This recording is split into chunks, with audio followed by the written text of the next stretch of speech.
Philosophy of humor is an interesting and kind of emerging side of philosophy. I'm not quite sure if it is philosophy or not, or if it's just that you can see philosophy through humor.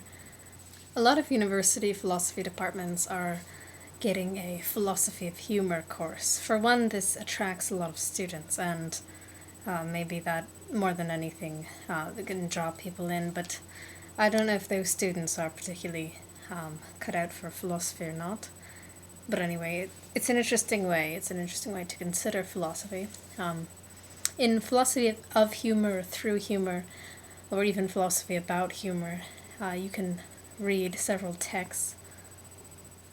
Three good texts for philosophy of humor are the New York Times bestseller Plato and a Platypus Walk into a Bar by Tom Cathcart and Dan Klein, Taking Laughter Seriously by Jean Morial, and also I think How to Talk Dirty and Influence People by Lenny Bruce is not a bad book to read. In Taking Laughter Seriously is more of the textbook out of these three. Plato and a Platypus Walk into a Bar, it's a fun book. How informative it is, I'm not quite sure.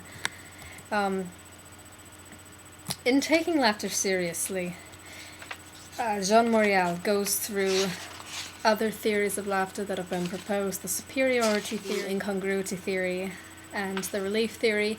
Of these, the relief theory can contain both the incongruity theory and the superiority theory as well.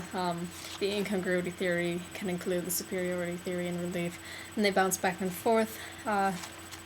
And there have been various philosophers who have sided with one of these three theories. Jean Morial kind of takes each of these theories and rebukes them and says there's something wrong with this, or this is incomplete.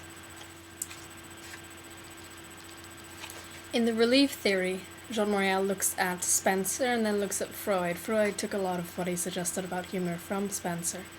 And then Morial goes on in his new theory to propose that laughter is made up of three things: a psychological shift or a change, that must be sudden, and that must be pleasant. So any psychological shift that is pleasant and sudden, or almost any, he proposes, is the source of laughter and is what humor is. I'm not quite sure about this. I propose that emotions can be derived from animalistic instincts, and in most cases are. In animals, nervousness is the rush of adrenaline which sparks the response, fight or flight or something like this.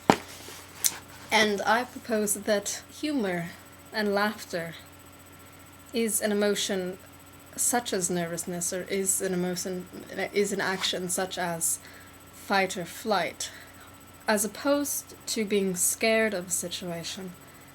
Humor is the result of being comfortable with the situation.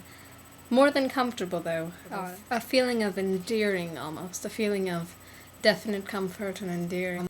If you look at horror movies, when you go to the horror movie, you're quite aware that what you're seeing on screen is not real, and yet you still feel frightened. That's because this natural response of feeling frightened when we see things that are meant to harm us has been retained within our bodies and our minds, so that even when a situation isn't actually real, it transfers the same effects. Jokes, I think, are the same in comedy in general. It's the same as the horror movie in this instance. Originally, I proposed that humor was a way to show that you were comfortable with somebody. It was quite like the opposite feeling of nervousness. If you were able to laugh with somebody, maybe in our more animalistic days, we were able to laugh when we saw someone, laugh when we were around someone, then that person knew you were comfortable and not a threat. And you knew, vice versa, that that person was comfortable and not a threat if they laughed. One way to consider this is to look at the opposite.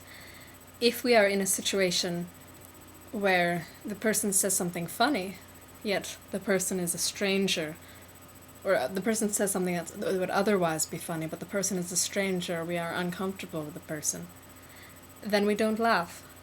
And I think this is one direct sign that laughter and humor is an effect of being comfortable with the person in the situation, and is in fact, or was in fact intended to be, a response to show your comfort.